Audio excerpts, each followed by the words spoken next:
The President spent the night under medical observation as a precautionary measure after experiencing discomfort. His doctors advise rest and monitoring, and his condition remains stable. Pangulong Ferdinand Marcos Jr. dinala sa ospital kagabi matapos makaranas ng discomfort. PBBM, pinayuhan ng mga doktor na magpahinga muna. Sa konstitusyon, hindi naman intensyon doon na maging karerang daga na unahan. Tapos kung sinong mauna, sorry na kayo. Paglapastangan yon sa proseso ng impeachment and accountability. Dalawang impeachment complaints laban kay Pangulong Ferdinand Marcos Jr. hindi tinanggap ng Office of the House Secretary General. But despite the surrender of his firearms, we still consider him armed and dangerous. Negosyanteng si Charlie Atong Ang itinuturing pa ring armed and dangerous kahit na isinuko na ang mga armas. The plunder cases would involve, kung senator pinag-usapan natin, is former Senator Bong Revilla, and then Congressman Saldico, and Senator Jinggoy Estrada. Okay, there are other correspondents who are charged together with him. Sabi na sa plunder cases ni na Senator Jinggoy Estrada, dating DPWH Secretary Manuel Bonoan, former Senator Ramon Bong Revilla at dating Congressman Zaldico, posibleng ilabas na ayon sa Department of Justice.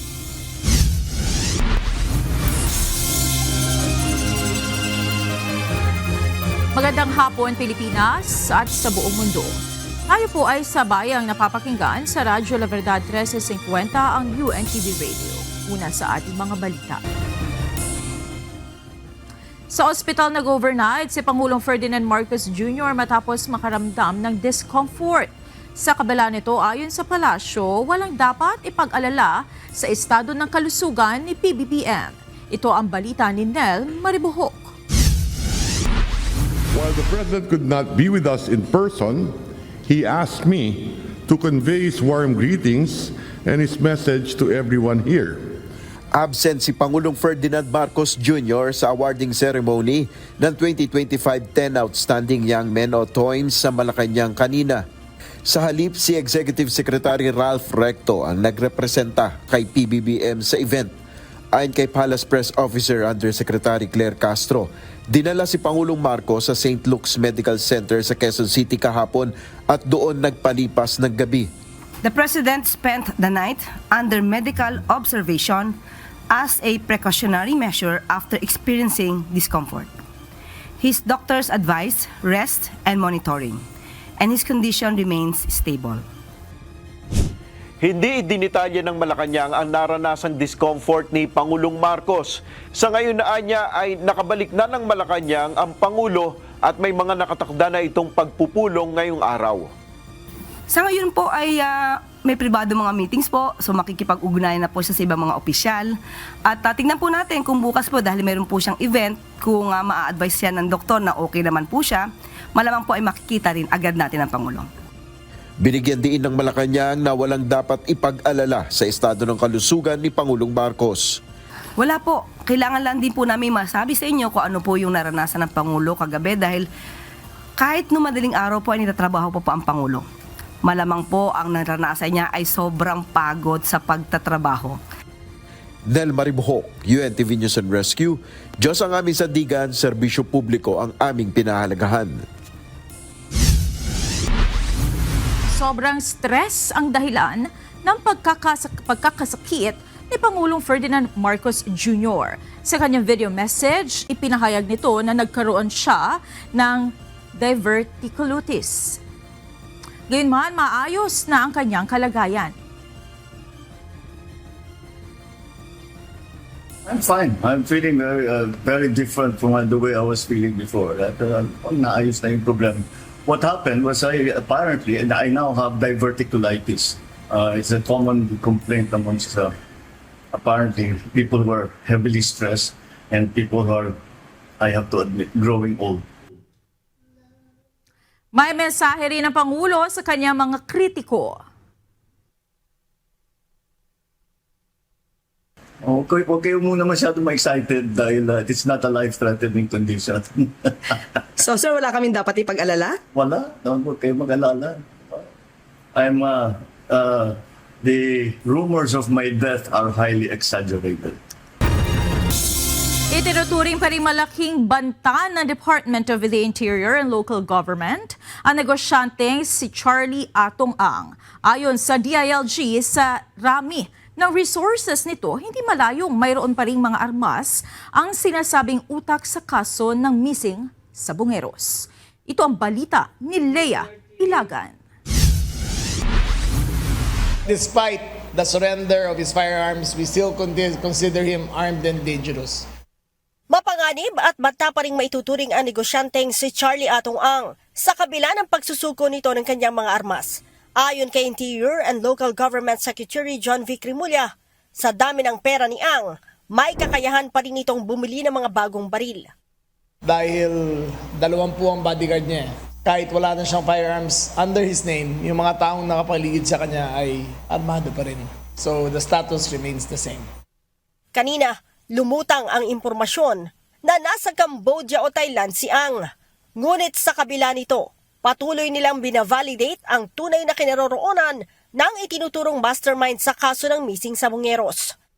We will do the case build-up basta positive na ang lahat. This is speculative. Wala pang nagpapakita ng solid proof na doon siya. So until then, kami ay 70%, 70-30 andito pa siya sa Pilipinas. Ayon kay Secretary Rimulya, sakaling nakalabas na ng bansa si Atong Ang, posibleng sa backdoor ito dumaan dahil wala namang record ng kanyang pag-alis ang Bureau of Immigration. Now we are in contact with the police authorities there. Nag-coordinate ng ating PNP para makukuha ng more solid information. Pero ang pag-repatriate ito ay mas effective siguro ay ihintayin natin si Pangulo na kapag-usapin ng kanyang counterpart doon sa Cambodia para sila na mag-usap para maibalik agad dito kung ano doon siya. Katulad ng ginawa kay Arnie Teves. Sa ngayon, nasa 8 properties na negosyante ang napuntahan ng mga otoridad. Muli namang tiniyak ng Malacanang na mananagot ang mga lumabag sa batas kahit pa kilalang may impluwensya ang personalidad na nasasangkot. So kung ito po nangyayari ngayon, na isang malaking tao ay nasasangkot sa ganitong klaseng karumal-dumal na krimen, hindi po pababayaan ng gobyerno na hindi managot ang mga taong dapat na managot sa hustisya. Lea Ilagan, UNTV, News and Rescue. Diyos ang aming santigan, serbisyo publiko ang aming pinahalagahan. Inatasan ni Interior and Local Government Secretary John Vic Rimulya ang mga operatiba na magsasagawa ng operasyon laban sa negosyanteng si Atong Ang na magsuot ng body camera. Si Ang ay itinuturing ng DILG na armed and dangerous. Ayon kay Rimulya, mahalaga na may suot na body cam ang mga sasama sa operasyon upang maiwasan ang anumang irregularidad. Isa rito ang posibilidad ng hulidap o posibleng pagkatukso ng mga pulis sakaling makakita ng maraming pera sa mga lugar na nire-raid ng mga ito. Kasi kung may makitang pera, matitempta naman yan, di ba? So, iniingatan ko talaga yan. Tsaka very quiet ako sa pag-inspection. It's a very big organization, hindi, di ba? There are many holes in the ship. Lalabas at lalabas talaga yung magli-leak yung information. 6 na raid na ang isinagawa ng mga otoridad sa iba't ibang bahagi ng bansa upang hanapin si Ang. Ilan sa mga ito ay mga lugar na may kaugnayan sa kilalang business associates ni Ang, maging sa mga game fowl farms. Lahat ng raid ay negatibo ang resulta. Ayon kay Rimulya, personal niyang tinututukan ang inspeksyon sa mga naturang lugar upang matiyak na maayos at malinis ang ginagawang paghahanap ng mga operatiba ng pamahalaan. Itinanggi ni Justice Secretary Frederick Vida ang impormasyong pinagbabawalan umano ng ng National Bureau of Investigation o NBI na sumama sa paghuli o pagtugis kay Atong Ang.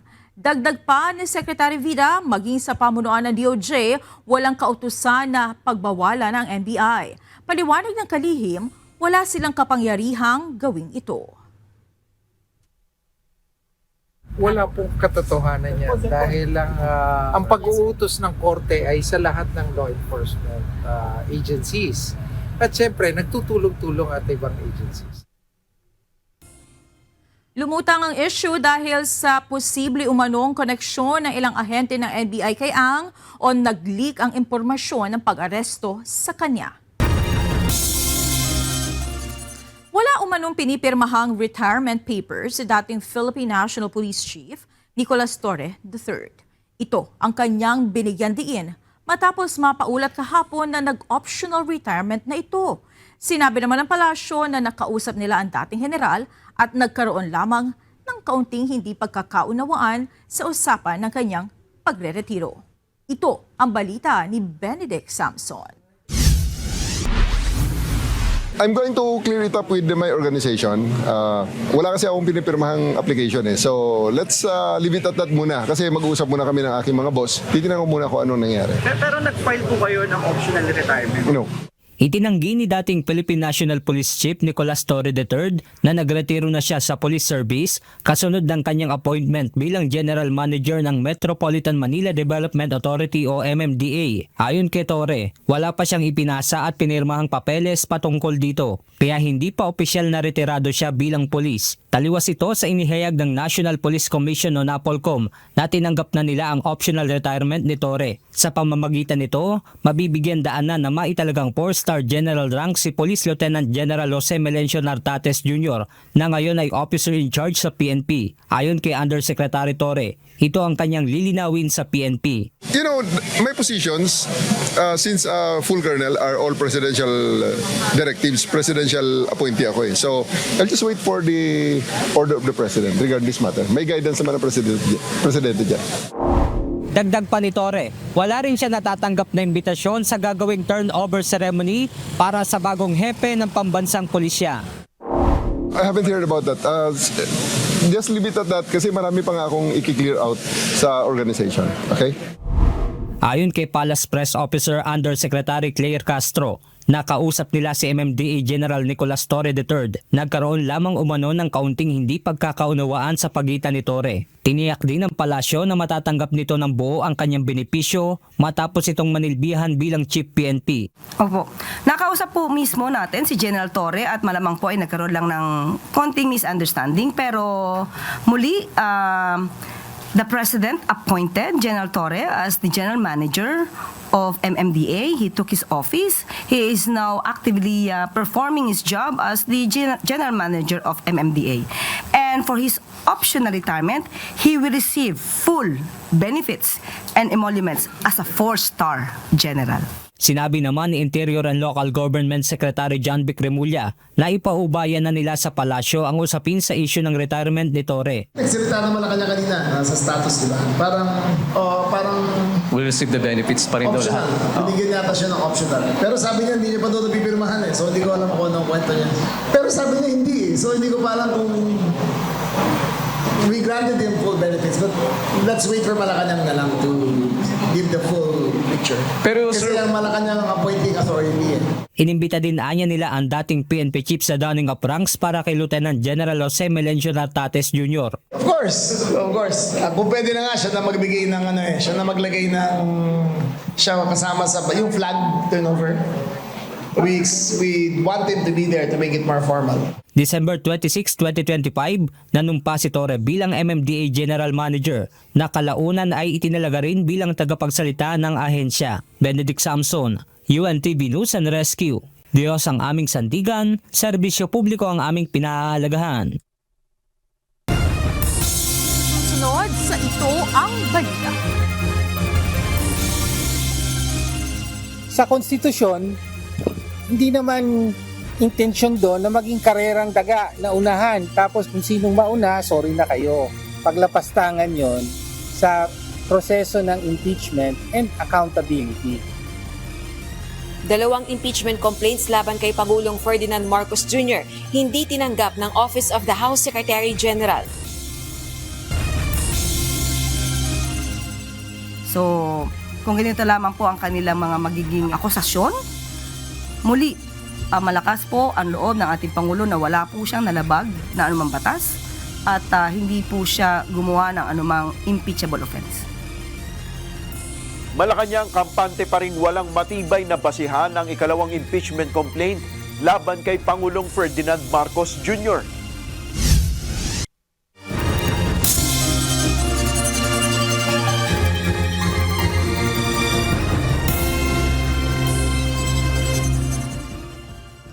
Muling iginiit ng palasyo na walang basihan ng sinubukang ihain na ikalawang impeachment complaint laban kay Pangulong Ferdinand Marcos Jr. Ayon sa Malacanang, naninindigan ng Pangulo na wala siyang nagawang anumang impeachable offense. Ito ang balita ni Nel Maribuhok. So, kung ganito lamang po ang kanilang mga magiging akusasyon, muli, malakas po ang loob ng ating Pangulo na wala po siyang nalabag na anumang batas at hindi po siya gumawa ng anumang impeachable offense. Walang nilabag na anumang batas si Pangulong Ferdinand Marcos Jr. Ito ang paninindigan ng palasyo kasunod ng pagsasampa ng panibagong impeachment complaint laban sa Pangulo ng Makabayan Bloc. Ayon kay Palace Press Officer Undersecretary Claire Castro, walang matibay na basihan ang nakasaad na grounds for impeachment laban sa Pangulo na may kaugnayan pa rin sa pambansang budget. Unang-una, nasaan po ba yung sinasabi nating BBM parametric formula? They have to prove that. Okay? Pangalawa po, yung sinasabi yung pork barrel. Mapapatunayan po natin sa mga ginawa ng Pangulo na pinag-ingatan, ulitin po natin, pinag-ingatan po ng Pangulo ang budget. Marami pong na-veto at ang binigyan niyang utos noon sa DBM ay magkaroon ng conditional implementation. Marami po ang mga nasaktan dahil hindi na ibigay ang kanilang mga budget na hinihiling dahil pinag-ingatan po at meron po tayong tinatawag na for later release. At yung mga for later release na yon, karamihan po doon ay hindi na-release dahil kulang po sila sa mga requirements. Nakasaad sa naturang articles of impeachment ang alegasyon ng large-scale plunder na isinagawa sa pamamagitan ng anilay presidential at congressional allocations sa national budget at umano'y pag-abuso sa unprogrammed appropriations. Bagay na para sa Malacanang ay dapat patunayan ng mga nag-aakusa sa Pangulo. Unang-una po kasi pag sinabi nilang abusive, kailangan talaga i-prove to. Kung wala naman po sila mailalagay na anumang pruweba sa kanilang complaint, naggagawa lamang po sila ng kwento, naghahabi ng istorya. At po sila yung kickbacks, kailangan po pa rin patunayan ito. Hindi po pwedeng nasa guni-guni ng isipan ng tao. Nel Maribuhok, UNTV News and Rescue, Diyos ang aming sandigan, serbisyo publiko ang aming pinahalagahan. Hindi tinanggap ng opisina ni House Secretary General Attorney Sheloy Garafil ang dalawang reklamong impeachment na tinangkang ihain laban kay Pangulong Ferdinand Marcos Jr. ngayong araw. Bagay na ikinadismaya ng mga nagsampa ng complaint. Gayunman, umaasa sila na kasama pa rin itong matatalakay sa pagbabalik ng sesyon sa Lunes. Ito ang balita ni Rosalie Cos. Sa konstitusyon, hindi naman intensyon doon na maging karerang daga na unahan. Tapos kung sinong mauna, sorry na kayo. No? Pero sir, so paglapastangan yon sa proseso ng impeachment and accountability. Dismayado ang Makabayan Bloc lawmakers at complainants mula sa progressive at civil society groups nang hindi tanggapin ng Office of the House Secretary General ang kanilang impeachment complaint laban kay Pangulong Ferdinand Marcos Jr. araw ng Huwebes, January 22. Wala sa kanyang tanggapan si House Secretary General Attorney Sheloy Garafil at nasa Taipei para tumanggap ng pagkilala mula sa pamahalaan doon.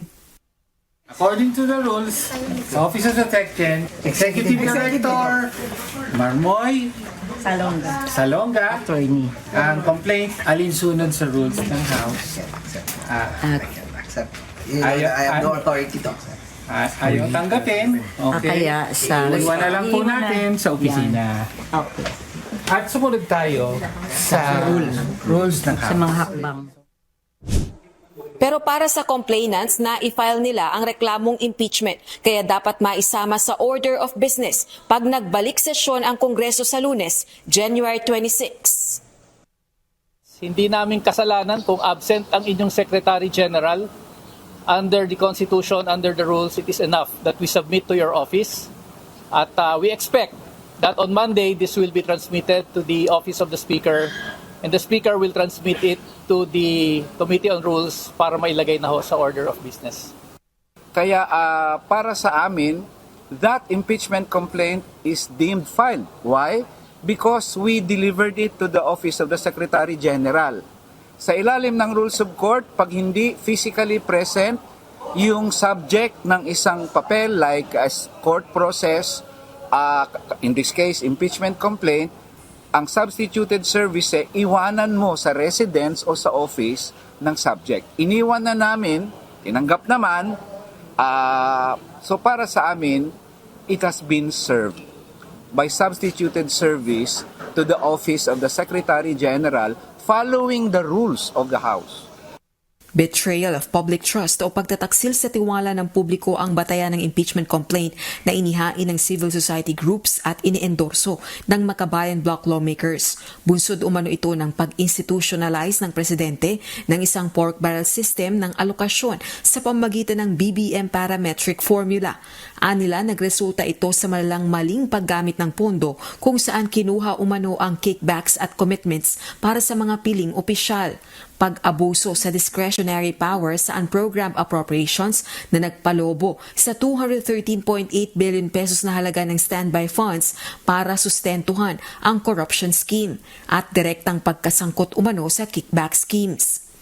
Si Pangulong Marcos mismo ang pangunahing responsable at direktang sangkot at nakinabang sa flood control corruption. Kaya dapat siyang ma-impeach.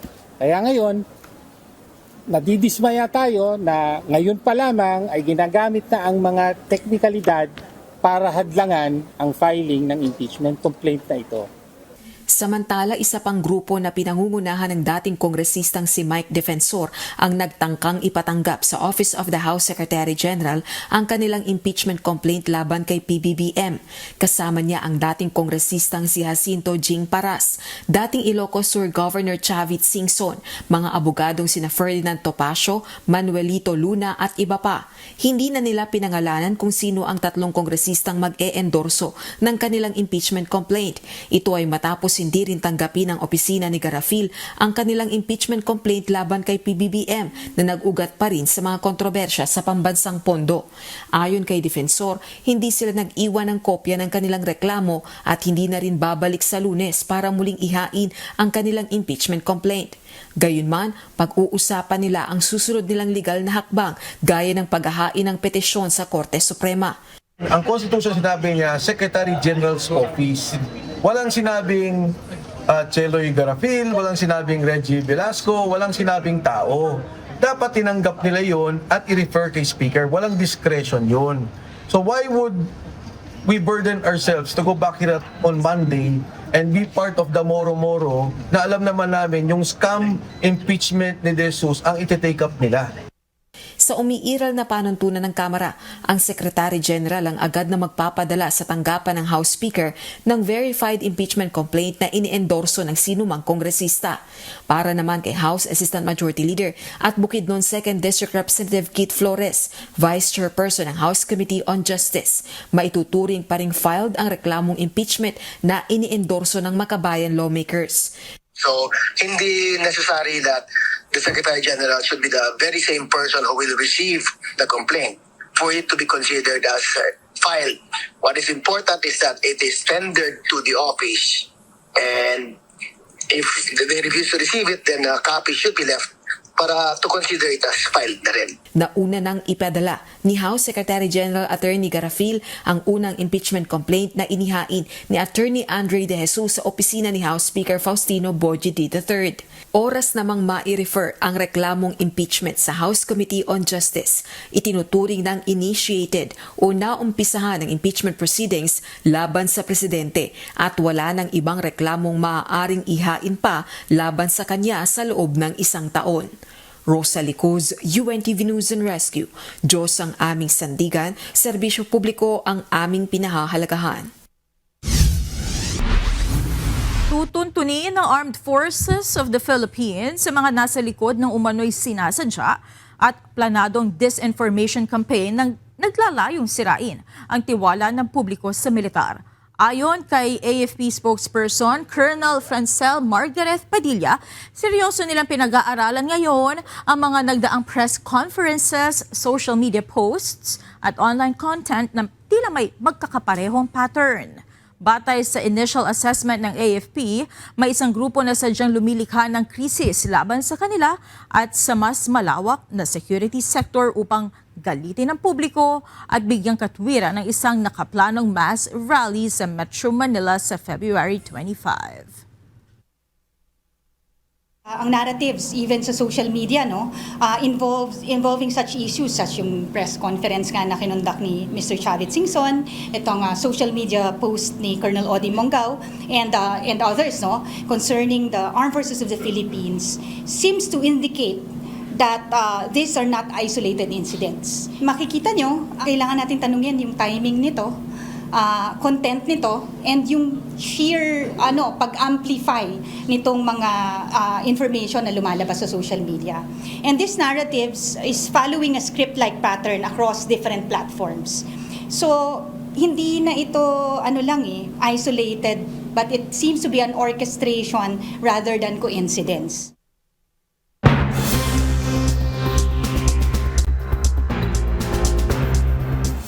Aabot sa 180 milyong residente sa US ang haharap sa severe winter weather ngayong linggo. Ayon sa US Weather Services, nakataas ngayon ang winter storm watches mula New Mexico hanggang sa Southeast USA. Nagdeklara na rin ng state of emergency sa estado ng Texas at inaasahan ang snow at ice fleet na maging freezing temperature. Nagbabala rin ang mga otoridad sa posibilidad na mawalan ng kuryente ang malaking bahagi ng estado sa kasagsagan ng freezing temperatures. Sa Sabado, inaasahan ang malakas na buhos ng snow sa mga estado ng Texas, Louisiana at Mississippi, gayon din sa Kentucky, Tennessee, West Virginia, Virginia at ilang bahagi ng Carolinas. Binawi ni US President Donald Trump ang banta ng tariffs laban sa Europa at military threats sa Greenland sa kanyang pahayag sa Davos. Giit ni Trump, tanging ang US lamang ang may kapangyarihang masecure ang Greenland mula sa mga banta ng kaaway. Ito ang balita ni Carmela Marinda. It's very important that we use that for national and international security. That can create a power that will make it impossible for the bad guys to do anything against the perceived good ones. Hindi na itutuloy ni US President Donald Trump ang bantang dagdag na taripa laban sa European nations na tutol na makuha ng Amerika ang kontrol sa Greenland. Ito ay matapos magkasundo ang administrasyon ni Trump at ang North Atlantic Treaty Organization o NATO sa isang framework agreement ukol sa usapin sa Arctic Island. Ayon kay NATO spokesperson Alison Hart, tututok ang framework sa Arctic security na pagtutulungan ng 7 Arctic allies kasama ang US. Tinanggap naman ni Danish Foreign Minister Lars Løkke Rasmussen ang pahayag ni Trump. Hinikayat din niya ang lahat na itulak ang negosasyon ukol sa security concerns ng US sa Arctic habang nirerespeto ang soberenya ng Denmark at Greenland. Sa kabila nito, giniit pa rin ni Trump sa Davos ang importansya ng Greenland sa seguridad ng Amerika at tanging ito lamang ang may kakayanang maprotektahan ng isla. And the fact is, no nation or group of nations is in any position to be able to secure Greenland other than the United States. Kasunod ng pag-urong ni Trump ng dagdag na taripa, bigla ring tumaas ang US stock market. Carmela Marinda, UNTV News and Rescue, USA. Diyos ang aming sandigan. Serbisyo publiko ang aming pinahahalagahan. Manatili kayong nakatutok sa UNTV. Magbabalik ang Ito ang Balita.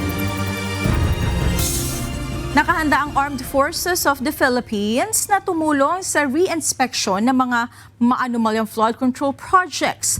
Kasunod yan ng natuklasang Department of Public Works and Highways na mali-mali ang grid coordinates ng mga proyekto na ibinigay sa Pangulo. Ito ang balita ni Ryan Canlale. Well, sa side naman po ng Sandatahang Lakas ng Pilipinas, how we can assist para mapabilis itong investigasyon na to. We will do our diligent fair share of effort to be able to address this.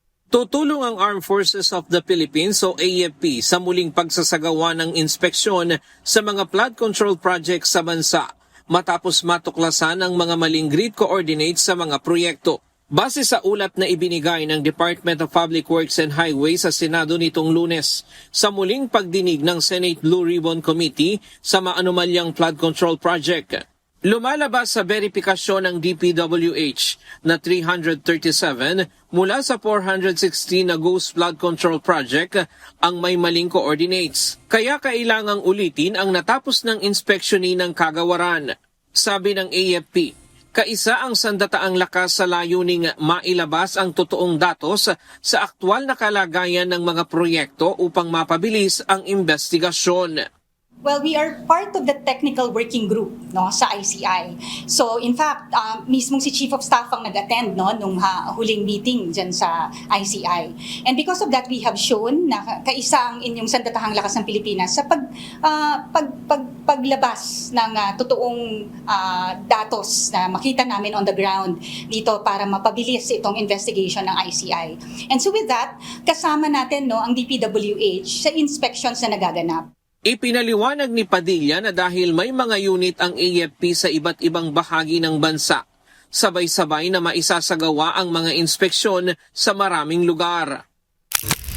Sabi ni Colonel Padilla, ginagamit ng AFP ang kanilang mga engineering brigades at batalyon upang tumulong sa pag-geotags ng mga proyekto, beripikahin kung tama ang mga lokasyon at alamin ang antas ng pagkakumpleto ng mga proyekto.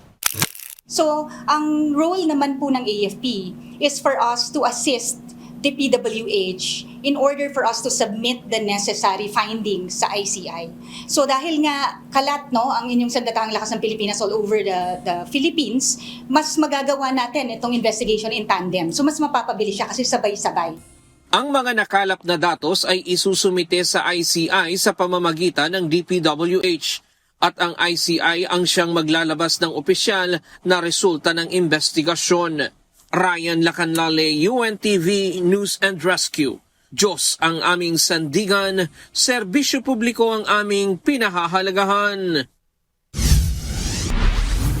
Walang nakikitang problema ang Malacanang sakaling nais si dating Bicol Party List Representative Zaldico na makipagdialogo sa Office of the Ombudsman. Ayon kay Palace Press Officer Undersecretary Claire Castro, bukas sila sa ideyang ito para malaman ang buong katotohanan. Ito ang pahayag ng palasyo matapos sabihin ni DILG Secretary John Vic Remulla na nagpadala ng feelers ang dating mambabata sa Ombudsman sa pamamagitan ng isang grupo. At ang sabi naman din po, even before ng Ombudsman na ang lahat ng proteksyon na kailangan niya ay ibibigay. At kung ito po ay makakatulong para malaman natin ang katotohanan, ang gobyerno po, ang pamahalaan ay open po para malaman kung ano ang kanyang sasabihin. Tukoy na ng pamahalaan ang pinagtataguan ni dating Bicol Party List Representative Zaldico. Ayon kay Secretary John Vic Remulla ng Department of the Interior and Local Government, nasa isang gated community ito sa Lisbon, Portugal. Sa kabila nito, sinabi ni Remulla na hindi nila maaaring pasukin at arestuhin si Ko sa naturang bansa.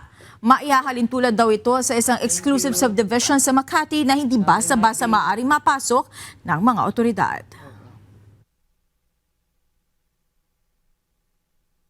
We know the exact community where he stays. Hindi lang pwede pumasok parang Forbes Park. Parang Forbes Park eh. Pero hindi rin siya lumalabas, ando doon yung operatives natin. Hindi ko makain sa labas eh. Hindi naglalakad, doon na siya mismo sa maliit na lugar. So, again, he's a poor man with a lot of money. Sa lahat ng pera niya, wala siyang mabibili ng kalayaan, wala siyang hindi niya ma-enjoy pera niya, mga anak niya, miserable ang doon ngayon. Wala sila makausap rin. So, he's a poor man with a lot of money. Nauna na sinabi ni Secretary Rimulya na holder na ng Portuguese passport si Ko.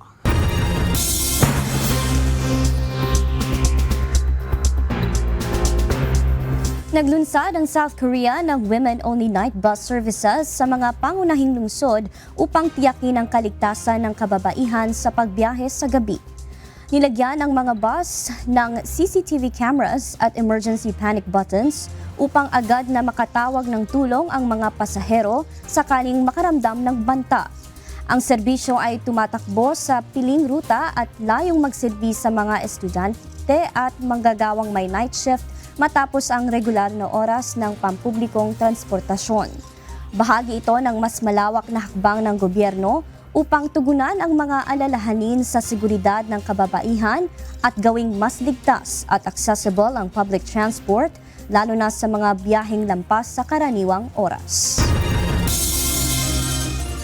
Muling pinagana ng Japan ang Reactor 6 ng Kashiwazaki Kariwa Nuclear Power Plant na pinakamalaking nuclear power plant sa buong mundo matapos itong ipasara kasunod ng Fukushima disaster noong 2011. Bagamat may pangamba ang mga residente sa kaligtasan, itinuloy ang restart bilang bahagi ng plano ng pamahalaan na palakasin ang supply ng kuryente at bawasan ang pag-import ng bansa ng enerhiya. Ayon sa gobyerno, mas mahigpit na ngayon ang mga safety standard, kabilang ang mas matataas na seawall at pinahusay na flood protection upang maiwasan ang sakunang nangyari 15 taon ang nakakaraan kung saan sinira ng malalaking alon mula sa nangyaring tsunami ang planta. Gayunman, nananatiling hati ang opinyon ng publiko sa pagbabalik ng nuclear power plant ng Japan sa gitna ng takot sa panibagong aksidente. Manatili kayong nakatutok sa UNTV. Magbabalik ang Ito ang Balita. Dapat mainip ang taong bayan sa pagpapanagot sa mga sangkot sa malawakang flood control corruption scandal sa bansa. Ayon kay DPWH, Secretary Vince Dizon, patuloy ang kanilang paghahanda sa mga isasampang kaso. Habang ang anti-graft court tiniyak ding gagampanan ang tungkulin sa paglilitis sa mga ito. Ito ang balita ni Ivan Alvarez. Tuloy-tuloy, naiintindihan po natin yung kainipan at yung galit. Pero nakikita naman po na simula nung December, halos kada linggo, kada 2 weeks, meron pong bagong kasong pinafile sa korte. Gumugulong na ngayon ang 3 malalaking kaso ng flood control corruption scandal sa korte. Sa ngayon, 3 kilalang personalidad ang akusado ng graft at malversation, gaya ni dating Congressman Zaldico, kontraktor na si Sara Diskaya at former Senator Ramon Bong Revilla Jr. Ayon kay Department of Public Works and Highways Secretary Vince Dizon, hindi sila tumitigil kasama ang mga investigative body gaya ng Department of Justice, Office of the Ombudsman at Independent Commission for Infrastructure sa pagkakalap ng mga ebidensya laban sa mga individual na nasasangkot sa iba't ibang irregularidad sa mga proyekto kontrabaha sa bansa, maliliit man o malalaking pangalan. Anya, bago maisampa sa korte, tinitiyak muna nilang pulido ang mga ebidensya upang hindi mauwi sa wala ang pagkakaso at tuluyang mahatulang guilty ang mga ito. Kailangan magtiwala tayo sa proseso. No, may proseso tayo, talagang pinipilit na pabilisin dahil lahat naman tayo galit, lahat tayo naiinip. Pero kailangan siguraduhin na yung ebidensya matibay. Para pagka natapos na yung trial, yung kaso, makakasiguro tayong makukonvict yung mga dapat managot. Samantala, sa kaso na kinabibilangan ng 9 na kapwa akusado ni Zaldico, humarap bilang testigo laban sa mga ito ang Land Bank Nia Road Branch Assistant Vice President na si Rodel Kaliwag para sa hiling na makapagpiyansa sa kasong malversation. Dito, ipinaliwanag ni Kaliwag ang proseso ng pagbabayad ng national agencies sa mga proyekto papunta sa kontraktor sa pamamagitan ng Land Bank. Ngunit hindi nito mismong inihayag kung sino ang nakatanggap ng pera sa mga nasuring bank transactions ng DPWH Mimaropa. Isinalang si Kaliwag ng prosekusyon bilang testigo upang mapatunayang nagbayad ang DPWH Mimaropa sa SunWest Incorporated ng 289.5 million pesos na umano'y substandard flood control project sa Nauhan Oriental, Mindoro. Samantala, inaasahan namang bukas isasagawa ang arraignment at pre-trial sa kaso ni dating Senador Revilla at 6 na kapwa akusado na may kaugnayan sa umano'y ghost flood control project sa Pandi, Bulacan na nagkakahalaga ng 92.8 million pesos. Ayon sa isa sa mga maestrado ng Anti-Graft Court, batid nila ang pangangailangan na malitis agad ang mga akusado at magkaroon ng desisyon sa mga kaso. The Sandigan Bayan is indeed hearing and sensitive to the demands for the dispensation of justice in as quick and as appropriate as possible. And we do undertake to fulfill our mission, our mandate as far as the Sandigan Bayan is concerned. Evan Alvarez, UNTV News and Rescue. Diyos ang aming sandigan, serbisyo publiko ang aming pinahahalagahan. Plano ni Senator Panfilo Lacson na imbitahan si dating House Speaker at Leyte 1st District Representative Martin Romualdez sa susunod na pagdinig ng Senate Blue Ribbon Committee. Tututukan din sa susunod na Blue Ribbon hearing ang dating kalihim ng Department of Public Works and Highways na si Manuel Bunuan. Ito ang balita ni Asher Cadapan Jr. And he also mentioned to us na contractor ako dito Meron din kaming deadline. And then we both asked, baka pwede po namin pakiusapan yung may-ari, yung bagong nakabili ng bahay. And then he also mentioned that si Romualdez ang nakabili. And then after po nun... That's according to Mr. Diskaya? That is according to the contractors. Maaring maging sentro ng susunod na pagdinig ng Senate Blue Ribbon Committee sa flood control scandal ang isang bahay at lupa sa South Forbes Park, Makati City. Ito ang property na binili umano sa pamamagitan ng contractor na si Pacifico Curly Diskaya na itinuro ng 2 dating tenant nito sa Blue Ribbon hearing nitong Lunes. Ayon kay Senador Panfilo Lacson, chairperson ng komite, ipinapakitaan niya sa records na ang nakabili ng bahay ay ang Golden Pheasant Holdings Corporation. Base sa records, pangunahing stockholder nito si Attorney Jose Raulito Paras. Si Paras umano ang humawak ng matataas na posisyon sa hindi bababa sa 3 kumpanyang konektado kay dating House Speaker at Leyte 1st District Representative Martin Romualdez. Sa press release ng kanyang opisina, sinabi ni Senador Ping na sa susunod na pagdinig ay maaaring imbitahan ng kongresista sa pamamagitan ni House Speaker Bogie D. Kung gustong magpunta ni Romualdez ay welcome niya itong magpaliwanag. Ngunit hindi pwedeng pilitin o pwersahin ang former House Speaker dahil sa interparliamentary courtesy. Habang si Attorney Paras naman, iimbitahan din upang maipaliwanag ang kakayahan niyang makabili ng bahay na naiulat na nagkakahalaga ng hindi bababa sa 1 billion pesos. Maaari rin anyang imbitahan ang isang kinatawan ng Securities and Exchange Commission o SEC upang magbigay linaw sa pagbili ng naturang property.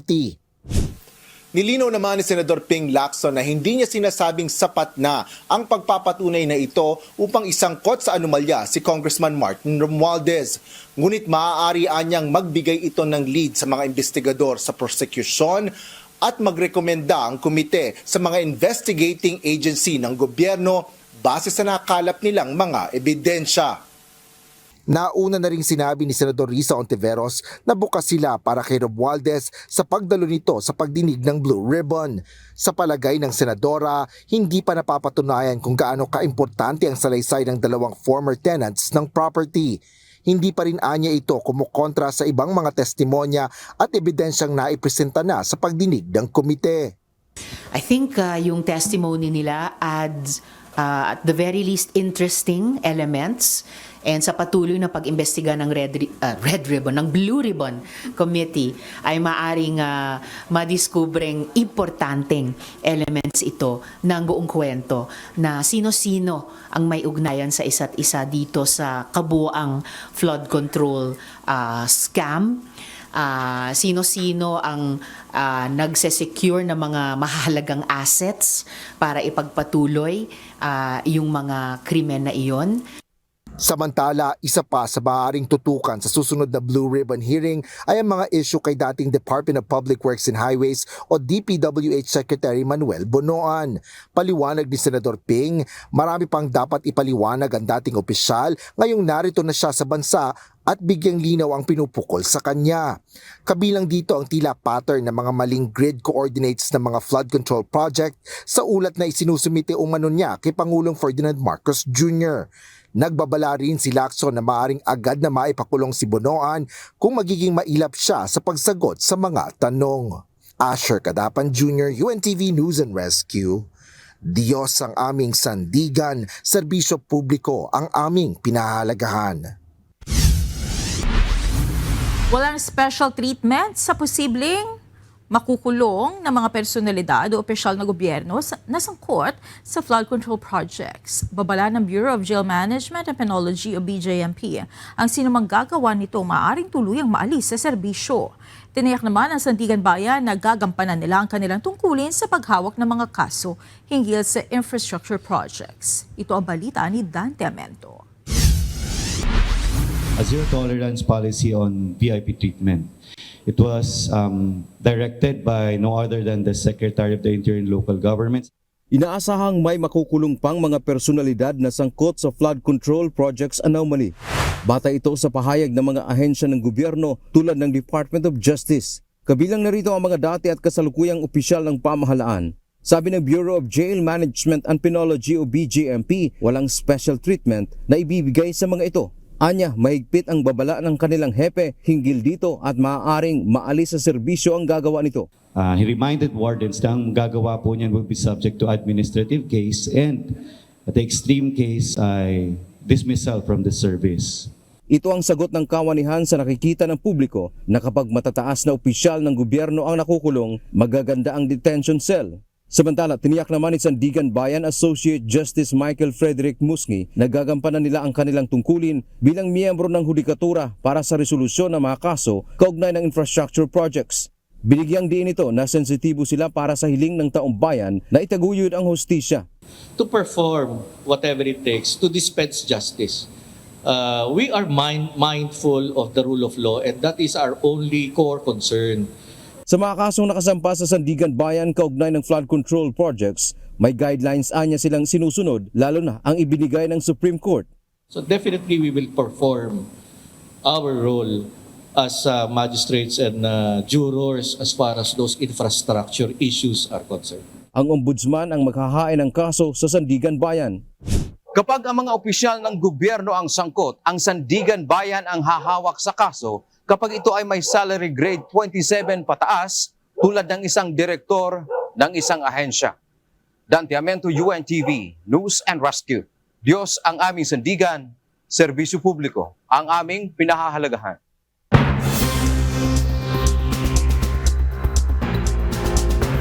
Inihayag ng isang opisyal ng Estados Unidos na nakatakdang bumisita sa US ang interim president ng Venezuela na si Delcy Rodriguez na isang hudyat ng malaking pagbabago sa relasyon ng Washington at Caracas.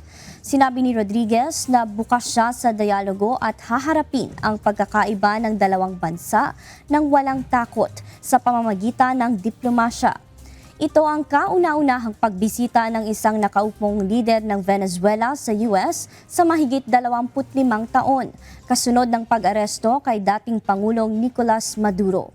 Bagamat nananatili siyang saklaw ng US sanctions, tinutulan ng ilang opisyal ng Venezuela ang lumalapit na ugnayan nito sa US habang binabatikos naman ng mga democracy activist ang umano'y pagbalewala sa panawagang palayain ang lahat ng political prisoner at magsagawa ng bagong halalan. Tuluyan ng kakalas ang Estados Unidos sa World Health Organization ngayong Huwebes, January 22, 2026. Ito ay matapos ipag-utos ni Pangulong Donald Trump ang pag-alis ng US sa WHO noong unang araw ng kanyang pagkapangulo noong 2025, kahit hindi pa nababayaran ang tinatayang $260 billion na obligasyon ng bansa sa ahensya. Nagbabala ang WHO at mga eksperto sa kalusugan na ang pag-alis ng pinakamalaking donor nito ay magdudulot ng krisis sa pondo. Ayon sa WHO at mga global health expert, ang hakbang ng US ay maaaring magpahina sa pandaigdigang pagtugon laban sa mga banta sa kalusugan tulad ng mga outbreak at pandemya. Tinanggal sa pwesto ang 3 opisyal ng Bureau of Immigration matapos makapag-record ng mga video ang Russian vlogger na si Vitaly Dorovetsky habang nasa detention. Kasabay nito, sunod-sunod namang inaresto ng BI ang mga dayuhang vlogger na inakusahang nagkakalat na takot, pang-iinsulto at public disturbance sa bansa. Ito ang balita ni Leia Ilagan.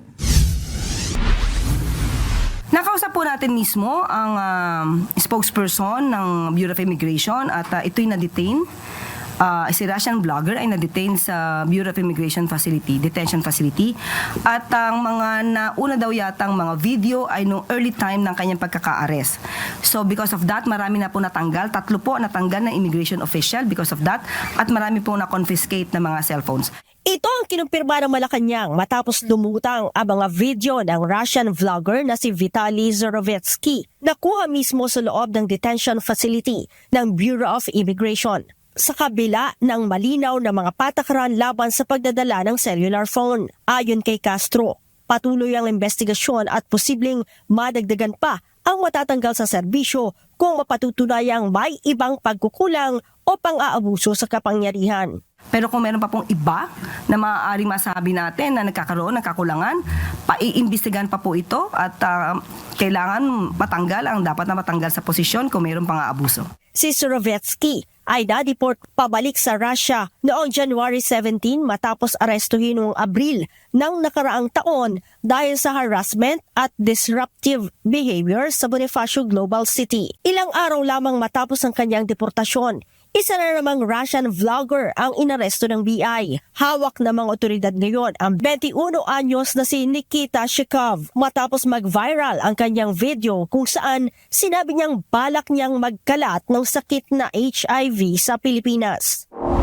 Kanina, iniharap ni Interior Secretary John Vic Remulla si Shekov sa media at sinabing nag-negatibo ito sa HIV test at iba pang nakahahawang sakit. Para sa kaalaman na lahat ay nung sa kanyang pagka-aresto ay tinest po siya. Negative po siya sa HIV, negative po sa lahat ng STD. In other words, nagpapasikat lang ginagamit ng mga Pilipino. Siya po ay charge rin sa trial court ng hindi ko pa alam kung ano ang charge sa kanya. But safe to say, katulad ng Vitaly, makukulong rin siya dito sa Pilipinas. Sa panig ng Bureau of Immigration, sinabi ni Commissioner Joel Anthony Viado na ang mga video ni Shekov ay itinuturing na rage bait content na nagdulot ng takot at pangamba sa publiko. Kasalukuyan siyang nasa BI detention facility habang isinasagawa ang deportation proceedings. Samantala, inaresto rin ang isang Estonian national vlogger na si Siem Rosipu matapos mapatunayang lumabag sa ilang batas ng Pilipinas. Ayon sa BI, sangkot ang dayuhan sa paggawa ng mga racist comments sa mga Pilipino at pamimigay ng vape products sa mga minor de edad. Sa isa nitong video, inalarawan niya ang mga Pilipino bilang mga unggoy na nagbigay ng negatibong pahayag laban sa mga single mother sa bansa. Isa po siyang Estonian. Umiikot po siya sa Dumaguete at sabi niya at nagbablog siya. Kaya sabi niya na lahat ng Pilipino ay unggoy. Bukod sa deportation, idineklara na ring persona non grata ng mga lokal na opisyal ng Negros Oriental ang naturang vlogger sa rehiyon dahil sa mga reklamo laban dito. Binigyang diin ng Bureau of Immigration na mananatiling mahigpit ang pagpapatupad ng batas laban sa mga dayuhang inaabuso ang pagiging hospitable ng mga Pilipino sa mga dayuhan. Babala ng ahensya, papanagutin nila ang sinumang lalabag sa batas ng Pilipinas at titiyaking hindi sila makababalik ng bansa. Leia Ilagan, UNTV, News and Rescue. Diyos ang aming sandigan, serbisyo publiko ang aming pinahahalagahan. Muntik na magkaroon ng sunog sa gusali ng Senado sa Pasay City kaninang hapon matapos magliyab ang isang power bank na naka-charge sa opisina ng Legislative Bills and Inter-Service sa ikalawang palapag. Ayon sa pamunuan ng Senado, nasunog ang extension cord na pinagkakabitan ng power bank. Ngunit agad itong naapula ng isang empleyado gamit ang fire extinguisher bago pa kumalat ang apoy. Rumesponde ang Bureau of Fire Protection bandang 4:00 ng hapon at idineklarang under control ang insidente. Wala namang naiulat na nasaktan o nasirang mahalagang dokumento sa naturang pangyayari. Binabantayan ng FIVOX ang posibleng mas matagal na aktibidad ng Bulkang Mayon matapos makita ang mga senyales ng tuloy-tuloy na pag-akyat ng magma sa loob ng bulkan. Sa kabila nito, tiniyak ng lokal na pamahalaan katuwang ang national government sa pamamagitan ng DSWD na sapat pa ang kanilang pondo para tugunan ang pangangailangan ng mga apektadong pamilya. Ito ang balita ni Ryan Salatandol live. Ryan, ano ang batayan ng FIVOX sa pagsasabing posibleng tumagal pa ang aktibidad ng bulkan? Yes, Monica, magandang gabi. Ang nakikita ng mga parametro nitong Philippine Institute of Volcanology and Seismology o PHIVOLCS ay nakita na nila noong 2023 eruption nitong Bulkang Mayon. Lahat ng mga parametro katulad ng lava flow, ng pyroclastic density current at mga volcanic quakes ay katulad nung nangyari noong 2023 eruption nito. At tahimik pero mas mahaba ang epekto. Monica, may mga parametrong nakikita ang Philippine Institute of Volcanology and Seismology o PHIVOLCS na maaaring magdulot ng mas mahabang panahon ng pag-aalburuto ng Bulkang Mayon. Simula unang linggo ng Enero ngayong taon, itinaas na sa Alert Level 3 ang Mayon dahil sa mas mataas na aktibidad nito. Ang current scenario is yung repeat lang ng 2023 eruption na naglabas lang ng lava si Mayon. Matagal yung aantayin natin bago matapos. And then meron din naman yung second scenario, pwedeng nagsisimula pa lang yung activity at mag-progress na towards yung mas merong mga lava fountaining na sustain na may mga pagputok na gaya nung 2018 naman. Patuloy ring tumataas ang sulfur dioxide at dumadami ang volcanic earthquakes na iniuugnay sa pag-akyat ng bagong magma sa loob ng bulkan. Sa kabila nito, wala pa umanong batayan para itaas ang alerto sa Alert Level 4. Mahigpit pa rin ang paalala na ipinagbabawal ang anumang human activity sa loob ng 6-kilometer permanent danger zone. Ayon naman sa provincial government ng Albay, may nakalaang disaster funds para sa tugon sa sitwasyon ng Mayon. Ngunit inamin na limitado ito kung sakaling magtagal pa at magkakaroon ng grabing aktibidad ang bulkan. Ayon kay Albay Governor Noel Rosal, tatagal ang kanilang pondo ng 6 na buwan at para sa 13,000 displaced family o katumbas ng 50,000 hanggang 70,000 na individual.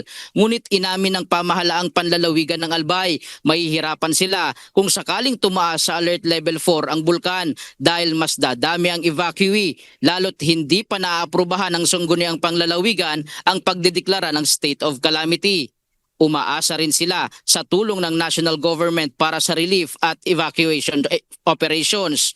Sa kasalukuyan, patuloy ang pagbabantay ng PHIVOLCS at LGU sa mga komunidad malapit sa bulkan habang inihahanda ang mga residente sa posibleng lava flow, rockfall at pyroclastic density currents o ozone.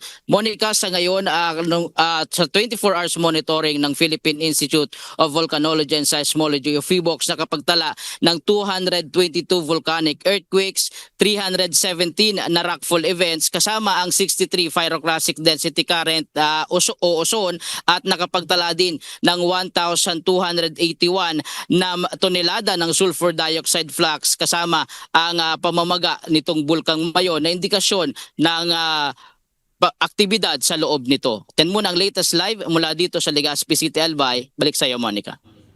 Maraming salamat, Ryan Salatandol. Sisimulan na ngayong buwan ng Department of Social Welfare and Development ang Cash for Work program sa mga pamilyang apektado ng aktibidad ng Bulkang Mayon. Bibigyan ng pansamantalang trabaho ang mga kwalipikadong residente na sasahod ng minimum wage sa lugar o katumbas ng humigit kumulang 13,000 pesos sa loob ng isang buwan. Bukod pa ito sa mga family food pack, ready-to-eat food boxes at non-food items na naipamahagi na umabot na sa 14 million pesos ang kabuang halaga. Sa kasalukuyan, mahigit 6,000 individual o katumbas na mahigit 1,500 na pamilya mula sa 14 na barangay ang apektado ng Bulkang Mayon. Tiniyak naman ng DSWD na may sapat pang supply ng food packs ang ahensya sakaling tumagal pa ang aktibidad ng Bulkang Mayon. Yan ay mga farmers and fisher folks na na-validate natin na naapektuhan nga ang kanila pong kabuhayan bunsod ng pag-aalboroto ni Mount Mayon. Now, iba't iba po yung mga gagawin nila ng mga activities. Meron po yung mga magtatanim doon sa mga vacant spaces sa paligid ng mga evacuation centers. Meron din naman po yung mga magpapastol ng kanilang mga alagang hayop. So sila po yung mga magbabantay. And then meron naman po yung mga magsasaayos, magre-repair, magme-maintain ng mga water and sanitation health facilities doon po sa mga evacuation centers nila. So iba-iba po yung kanila pong gagawin.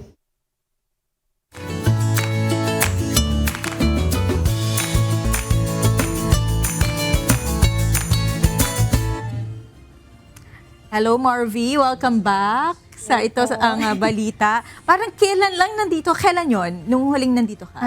December 5 po ako umuwi nung last po. So parang a little over 1 month lang, Opo. no? Oo, pero kung tutuusin, last year siya, no? Opo. Pero actually a little over a month lang. So kumusta naman? Kasi yun nga, nagpalit ang taon. Sa Australia ba, may similarities yung pagsalubong ng bagong taon with the Philippines? Parehas lang din halos. Meron ding mga fireworks pero set meron siya sa din. mga community settings. Hindi katulad nung dito sa Pinas na kumbaga sa mga bahay pwede sila magkaroon ng mga fireworks. Very regulated yung mga celebrations nila, yung mga paggamit ng pyrotechnics. So, tapos may set hours lang kung hanggang kailan siya. So hanggang 12. Usually may earlier pa na fireworks, 9 p.m. pa siya. Para yung mga bata at yung mga pamilya, maaga silang makauwi. Tapos yung the following day, yung January 1, makapag-family, family trip. Oh, I see. So ang galing, ibig sabihin, kapag yung mga individual, say kung yung mga family, so gusto nilang magpaputok, may penalty yon. Meron po, may fine siya. And mahigpit siyang namomonitor ng mga local government. Yes, even sa yung mga community police, may mga nagpapatrol po talaga. Kahit yung mga noise po. So, kung yung pyrotechnics, maririnig po talaga yun. So, kahit malakas yung karaoke or so, kailangan magpaalam ka sa neighbor mo, sa mga Filipino sa Australia, kung pwede bang may party kami this coming Saturday, parang okay lang ba na medyo maingay yung very mindful po Ang ganda nun, kasi 'di ba karamihan naman talaga ng mga na napuputukan, no? Yung mga minsan nagkakaroon pa nga ng mga casualties, yung mga nagpapaputok na individual, bihira naman yung sa mga community na mga pyrotechnics, 'di ba? Usually talaga yung mga individual na nagpapaputok. So ang ganda sana ma-adapt sa bansa natin yon na pwedeng salubong ng bagong taon and sama-sama na lang sa community. It's also good for the environment, 'di ba? And kung tutuusin nga, sana mas okay na lang yung